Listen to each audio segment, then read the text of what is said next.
ذوالقرنین اصل میں ایران کے بادشاہ تھے، اور ایران اس وقت دو ملکوں میں اوپر میں منقسم تھا۔ اب بھی اگر ابھی کبھی نقشہ دیکھیں گے تو ایک علاقہ جو ہے ایران کا وہ تو ہے جو خراسان کا حصہ ہے، جو اصل ایران ہے اس کو بھی یوں سمجھیے دو حصوں میں، ایک پارس پرانا کہلاتا تھا جس سے فارس کا لفظ بنا ہے، اور دوسرا مادہ تھا، میڈیا یا مادہ۔ تو یہ ایک شخص ایسے ابھرے کہ جنہوں نے ان دونوں کو ملا کر ایک حکومت بنایا، اور وہاں سے سلطنت ایران کا جو یوں سمجھیے کہ جو ان کا ایک سنہرا دور ہے، اور ان کی عظمت و سطوت جس کی کہ وہ بہت زیادہ جس پر فخر کرتے ہیں، اس لیے کہ ایرانی قوم بڑی نیشنلسٹ ہے، نسل پرست ہے، ان کے اندر اپنی تاریخ پر، اپنی روایات پر جو ہے وہ بہت ان کو فخر ہے۔ تو وہاں سے وہ دور شروع ہوا، اور انہوں نے پھر اس علامت میں کہ میں نے دو ملکوں کو جوڑ کر ایک بنایا ہے، اپنے تاج کے اندر دو سینگ لگا لیے تھے، اور وہ جو ہے ذوالقرنین یہ لقب ان کا ہو گیا تھا۔ اس کے حوالے سے سوال کیا گیا، اور اس کے بارے میں تفصیل جو اگلے رکوع میں آئے گی۔ اعوذ باللہ من الشیطان الرجیم، بسم اللہ الرحمن الرحیم۔ وَيَسْأَلُونَكَ عَنْ ذِي الْقَرْنَيْنِ قُلْ سَأَتْلُو عَلَيْكُم مِّنْهُ ذِكْرًا۔ صدق اللہ العظیم۔ ذوالقرنین کے بارے میں آپ کو بتا چکا ہوں کہ ان کا نام تاریخ میں جو مشہور ہے وہ خسرو یا سائرس، اور انہی سے اصل میں ایران کی عظمت کے دور کا آغاز ہوا تھا۔ چنانچہ تقریباً میں سمجھتا ہوں کہ شاید 25-30 سال پہلے کی بات ہے، جب شہنشاہ ایران اس وقت جبکہ ان کی بادشاہت جو ہے وہ بڑے عروج پر تھی، انہوں نے 2500 سالہ برسی منائی تھی انہی خسرو کی، سائرس کی۔ ان کی قبر جو ہے مقبرہ وہ دریافت ہو گیا تھا، اور وہاں پر ان کا ایک مجسمہ بھی دریافت ہوا تھا کھدائی پر۔ اس مجسمے میں وہ دو لگے ہوئے تھے، سینگ بھی۔ اس موضوع پر سب سے پہلے مولانا ابوالکلام آزاد مرحوم نے جو اپنی ترجمان القرآن کے نام سے انہوں نے مختصر ترجمہ اور تفسیر لکھی ہے، اس میں بڑے تفصیلی نوٹس لکھے ہیں۔ سب سے پہلے اہل علم کے حلقے میں ان کے بارے میں جو معلومات ہیں وہ ان کے ذریعے سے آئی ہیں، اب یہ تقریباً یونیورسلی ایکسیپٹڈ ہے۔ پھر سوال پیدا ہوتا ہے کہ ان سے کیا دلچسپی یہود کو تھی، تو وہ بھی سمجھ لیجئے کہ نبوکدنضر نے 587 قبل مسیح میں حملہ کیا تھا فلسطین پر، اور نبوکدنضر عراق کا بادشاہ تھا۔ اس مڈل ایسٹ کو ذہن میں رکھیے کہ میڈیٹرینین کے بالکل ساتھ ہے ملک شام، اور شام ہی کا ایک علاقہ فلسطین ہے۔ اس وقت جو ہے یہ فلسطین اور اسرائیل اور شرق اردن اور ویسٹ بینک اور لبنان، یہ سب مل کر جو ملک بنتے ہیں، در حقیقت یہ شام عرب ہے، یہ شام ہے۔ پھر اس کے مشرق میں یہ عراق عرب یا عراق ہے، اور اس کے مشرق میں پھر ایران ہے۔ تو عراق کا بادشاہ تھا جس نے حملہ کیا تھا یروشلم پر، تباہ و برباد کیا، اور ان کو قیدی بنا کر لے گیا۔ کیپٹیوٹی کا دور ان کا تقریباً 150 برس کا ہے۔ لیکن اس عرصے میں ایران میں یہ شخصیت ابھری خسرو کی یا سائرس کی۔ اس نے پھر فتوحات کا دائرہ شروع کیا، تو سب سے پہلے عراق کو فتح کیا، بیبیلونیا کو، اور یہاں پر جو یہ اسیر تھے یہودی، ان کو اجازت دے دی کہ تم واپس جاؤ، اپنا یروشلم آزاد کرو، اپنے جا کر آباد کر لو دوبارہ۔ تو گویا کہ یہ محسن ہیں ان کے، ذوالقرنین جو ہے ان کے محسن ہیں، جن کی وجہ سے کہ جن کے ذریعے سے اللہ تعالیٰ نے انہیں بیبیلونیا یعنی عراق کی کیپٹیوٹی جو ان کی اسارت کا دور تھا اس کو ختم کیا، آزادی ملی، اور پھر یہ واپس آئے۔ حضرت عزیر علیہ السلام کے ساتھ قافلہ آیا ہے، اور وہ تقریباً پھر انہوں نے آ کر یہاں اثر نو اس شہر کو بھی آباد کیا، اور ہیکل جو ہے حضرت سلیمان علیہ السلام کا بنایا ہوا جو عبادت خانہ تھا اس کو دوبارہ تعمیر کیا۔ اس اعتبار سے ذوالقرنین جو ہے وہ ان کی تاریخ میں ایک معروف شخصیت ہے۔ تاریخ سے معلوم ہوتا ہے کہ انہوں نے پھر ایران کی پہلی حکومت کو کنسولیڈیٹ کر کے پارس اور مادہ کو ملا کر ایک سلطنت ایران بنائی۔ پھر ان کی فتوحات کے 3 دائرے ہیں۔ مغرب کی طرف میڈیٹرینین تک پورا علاقہ فتح کر لیا، مشرق میں پھر یہ ہمارا جو مکران تک کا علاقہ ہے، یہ سارا کا سارا علاقہ ایران کے ساتھ ہی ملتا ہوا ہے، بلوچستان، مکران، یہ پورا علاقہ انہیں فتح کیا۔ ایک مہم ان کی شمال کی طرف گئی، بحیرہ کیسپین جو ہے، اور ادھر سے جو وہ بلیک سی ہے، بحیرہ اسود، ان دونوں کے درمیان جو پہاڑی سلسلے ہیں، یہ شمال کی طرف جو ہے تیسری مہم گئی۔ جیسے کہ حضرت عمر رضی اللہ تعالیٰ عنہ کے عہد میں بھی 3 لشکر نکلے تھے مسلمانوں کے جزیرہ نما عرب سے۔ ایک لشکر شام سے ہوتا ہوا پھر مصر کی طرف گیا ہے، ایک لشکر عراق سے ہوتا ہوا ایران کی طرف گیا ہے، اور ایک لشکر سیدھا شمال کی طرف گیا ہے اور کوہ کاف تک جو ہے جس کو کوکیشیا کہتے ہیں وہاں تک کی فتوحات حاصل کی مسلمانوں نے۔ تو تقریباً یہی سمجھیے کہ ایک بلو پرنٹ تھا جو کہ یعنی ہمارے اس دور خلافت راشدہ سے یہ سمجھیے کہ لگ بھگ کوئی 2000 سال قبل جو ہے یہ واقعہ پیش آیا ہے، یا بلکہ اس سے کم، کوئی 1500 سال قبل یہ واقعہ پیش آیا ہے، اور یہ ذوالقرنین جو ہے یہ یہاں پر ایک بڑی عظیم سلطنت کے بانی بنے، لیکن نیک آدمی تھے۔ اور معلوم یہ ہوتا ہے کہ یہ اصل میں جو کہانیاں ہیں یہ ان کے داستانیں ہیں کہ ان کو قتل کیا جانا تھا۔ یہ کہیں شہزادے تھے کسی چھوٹی سی مملکت کے، اور وہاں سے ان کو کسی نے بچایا کسی طریقے سے، اور پھر یہ صحرا میں رہے روپوش، اور وہاں کسی نبی کی تعلیم سے ان کو آشنائی ہوئی ہے۔ ہو سکتا ہے کوئی اسرائیلی نبی ہی کی تعلیم ہو، یہ بھی ہو سکتا ہے کہ زرتشت جو ہیں وہ بھی کوئی اللہ کے نبی ہو اور ان کی تعلیم ان تک پہنچی ہو، لیکن خود ان کا کردار جو قرآن پیش کر رہا ہے وہ بہت ایک نیک مومن صالح ایک بندہ مومن اس کا کردار ہے۔ یہ کردار جو ہے کسی بھی درجے میں 1% بھی جو ہے وہ کسی اور دوسرے فاتح پر یا کسی اور حکمران کے اوپر جنہیں بھی ہم جانتے ہیں تاریخی اعتبار سے ان پر منطبق نہیں ہوتا، یہ انہی کی شخصیت ہے۔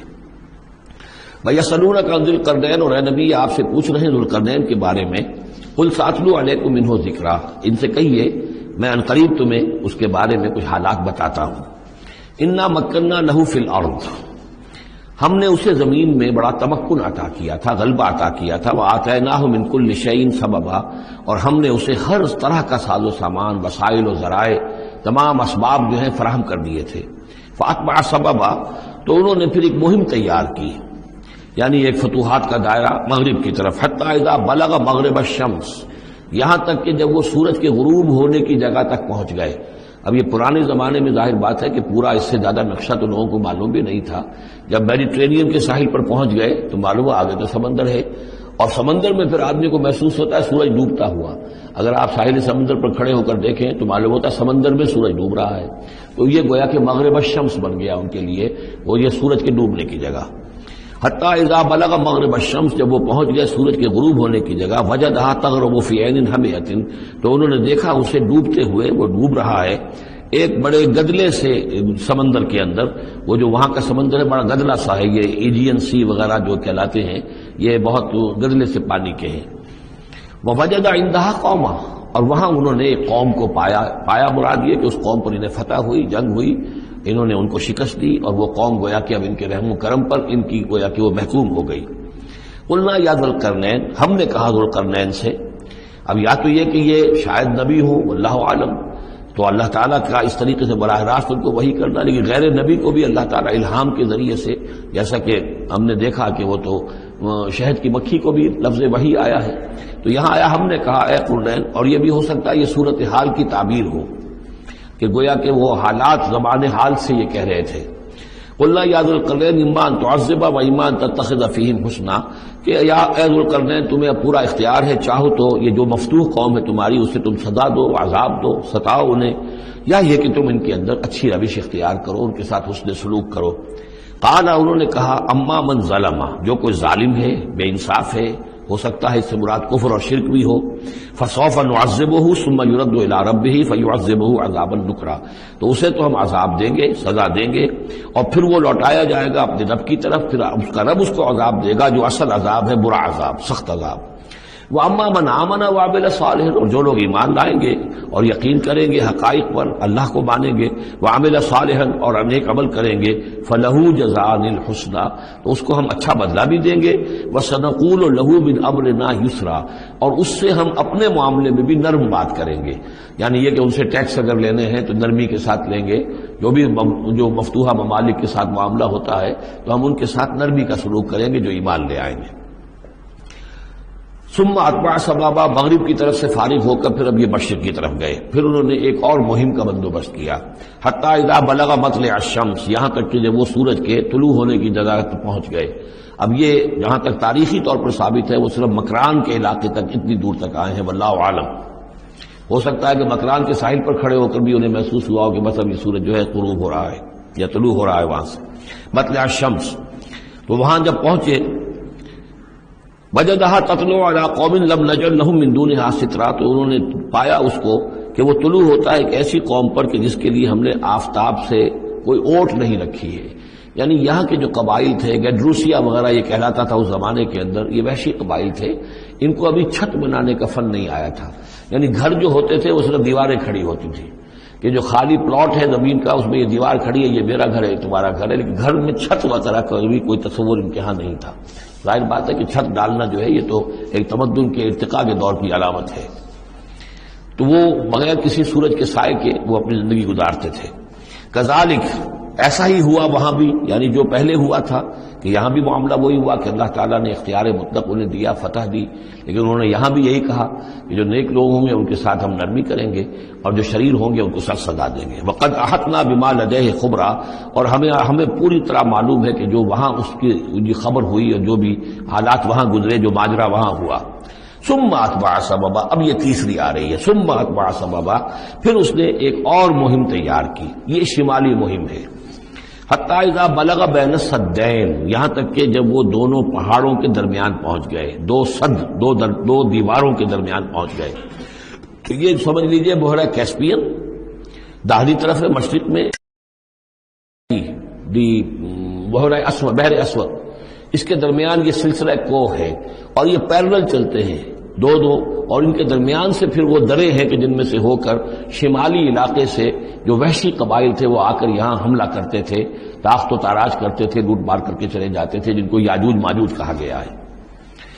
حتی اذا بلغ بین السدین، جبکہ یہ پہنچے ان دونوں دیواروں کے درمیان. وجد من دونہما قوما، تو انہوں نے پایا ان دونوں کے برے ایسے لوگوں کو، لا یکادون یفقہون قولا، یہ لوگ بھی ایسے تھے غیر متمدن، کوئی بات سمجھتے نہیں تھے، یعنی زبان ایسی ہوگی کہ جو ان کی سمجھ میں نہیں آ رہی تھی، لیکن یہ کہ کسی نہ کسی ذریعے سے انہوں نے اپنا ایک مطلب، اپنی ایک عرضداشت پیش کی. قالوا یا ذا القرنین، انہوں نے کہا کہ اے ذو القرنین، ان یاجوج و ماجوج مفسدون فی الارض، یاجوج اور ماجوج جو قومیں ہیں یہ زمین میں بہت فساد بچانے والی ہیں. فہل نجعل لک خرجا، تو کیا ہم آپ کے لیے ایک سالانہ خراج مقرر کر دیں، الا ان تجعل بیننا و بینہم سدا، اس کے عوض کہ آپ ہمارے اور ان کے درمیان ایک سد تعمیر کر دیں، ایک دیوار حائل کر دیں کہ وہ ہم پر حملہ آور نہ ہو سکے، یعنی درے کو بند کر دیا جائے. یوں سمجھیے جس اصول پر کہ آج کل ڈیم بنتے ہیں. ڈیم کیا ہے کہ ایک پہاڑی سلسلہ یوں آ رہا ہے، ایک پہاڑی سلسلہ یوں آ رہا ہے، دریا درمیان میں سے گزر رہا ہے، آپ نے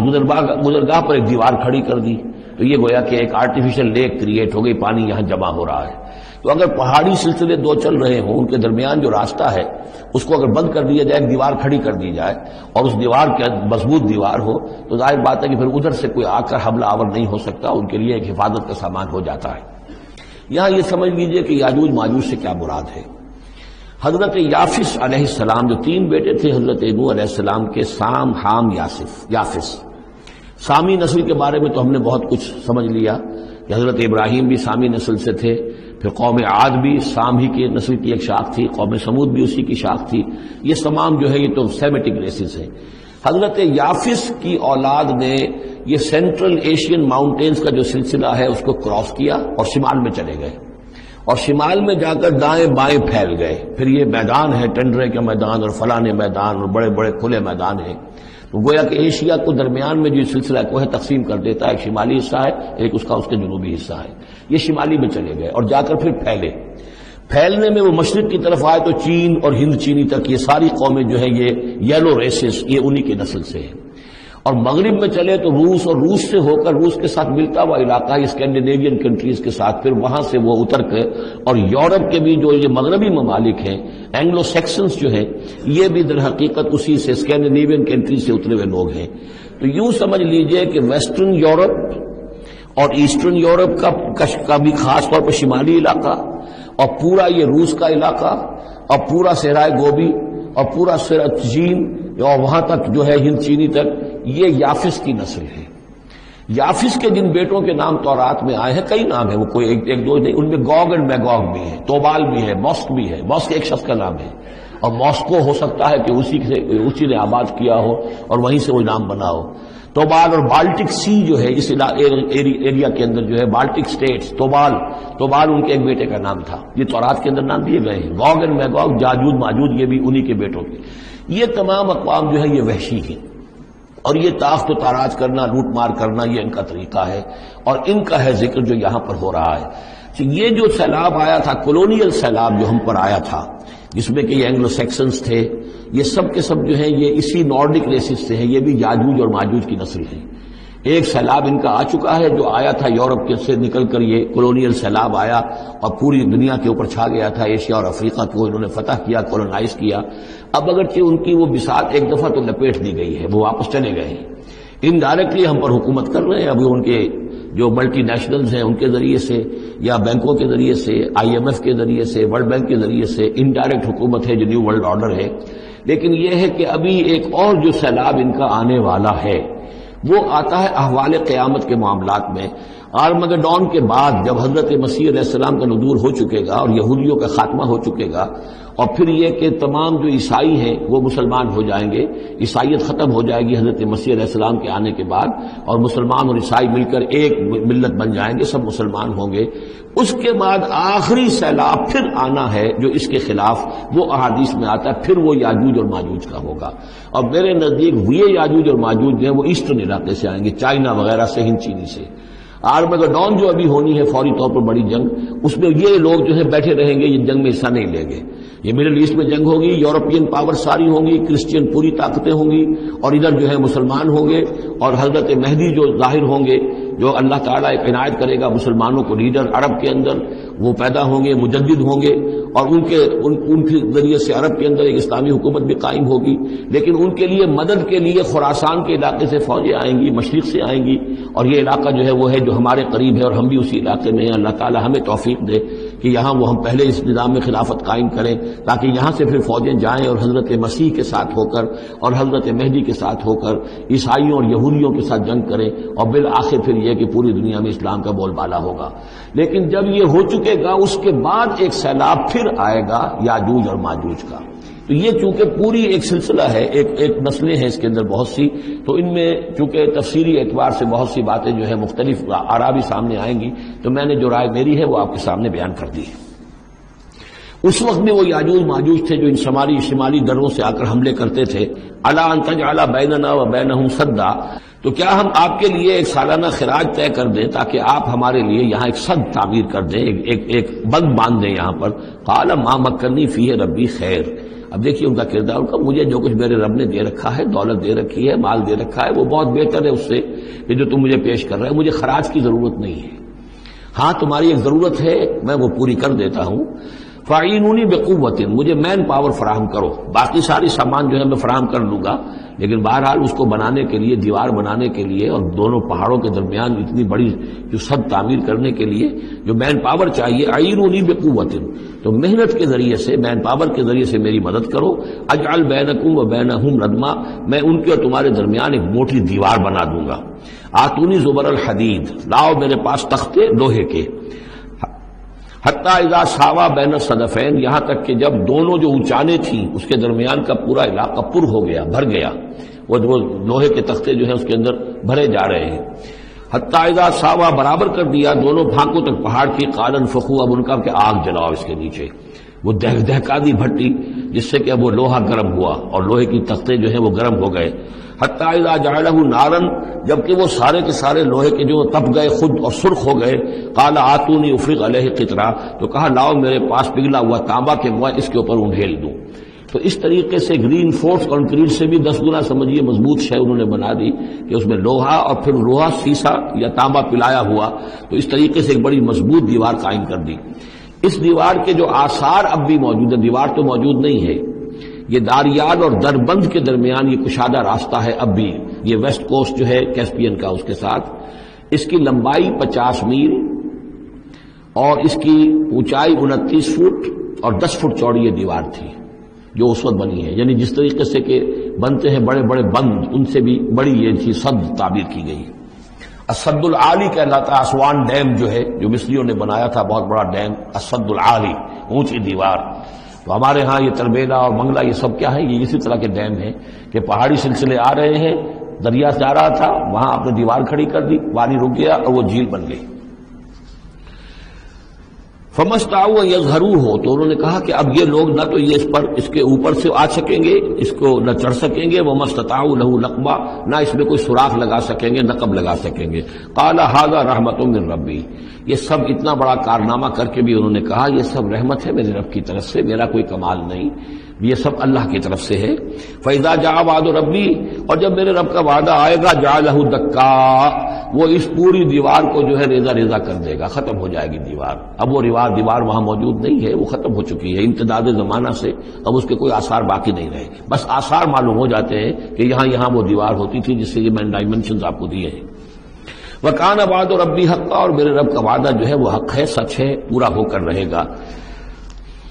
وَتَرَكْنَا بَعْضَهُمْ يَوْمَئِذٍ يَمُوجُ فِي بَعْضٍ، اب جب یہ وقت آئے گا اللہ تعالیٰ کا قیامت کا وقت، تو ہم چھوڑ دیں گے اس روز ان کو، یہ ایک دوسرے میں گتھم گتھا ہو جائیں گے۔ یہ جو کچھ ہونے والا قرب قیامت سے پہلے جس قسم کے لشکر آنے ہیں اور جیسی جنگیں ہونی ہیں، اور یہ جو یاجوج ماجوج جب آئیں گے تو آتا ہے احادیث کے اندر کہ پورے دریا اور پورے سمندر پی جائیں گے، ہر چیز کھا جائیں گے، اور یہ معلوم ہوتا ہے کہ یہ چینیوں کے ہاں تو خاص طور پر سانپ بچھو جو شے ہو، کتا بلی، ہر شے چٹ کر جاتے، کوئی شے نہیں چھوڑتے۔ اور میں سمجھتا ہوں کہ شاید آدم خور بھی ہو یہ کہ کسی وقت میں جب ان کو ضرورت پڑے تو آدمی کو بھی کھا جائیں، جو کتے کو، بلی کو، سانپ کو، بچھو کو، ہر چیز کو کھا جاتے۔ تو ان لوگوں کا معاملہ جو ہے واقعتاً یہ جب ابھی تو ذرا رکے ہوئے ہیں، کنٹینڈ ہے ایک طرح سے، لیکن ایک وقت میں ان کا بند کھلے گا، اور چونکہ پھر یہ جو ہے تمام چاروں طرف ان کے پہاڑ ہیں، ہر پہاڑ کی اونچائی پر سے من کل حدب ینسلون، نیچے اترتے ہوئے نظر آئیں گے۔ اور یہ نقشہ بعین ہی اسی طرح اخبارات میں آیا تھا جب 62 میں وار ہوئی ہے نیفا میں، جو ہندوستان کا مشرقی جو علاقہ تھا جہاں کے چین اور بھارت کی جنگ ہوئی ہے، تو اس کے الفاظ جو اخبارات میں آئے تھے، views after views of Chinese soldiers were coming down the slopes, لہروں کی طرح، موجوں کی طرح چلے آئے۔ ان کے تو اتنے آدمی ہیں، ان کا تو کہنا یہ ہے کہ تم سب کے سب ہلاک ہو جاؤ گے، ہمیں تم ہلاک نہیں کر سکتے، ہم تو چیونٹیوں کی طرح جو ہے بلوں کے اندر گھس جائیں گے، ایٹمک وارفیئر کے بعد تمہارا تہس نہس ہو جائے گا، ہمارا کچھ نہیں بگڑے گا، ہم پھر نکلیں گے اور پوری دنیا کو فتح کریں گے، وہ یہ کہتے ہیں۔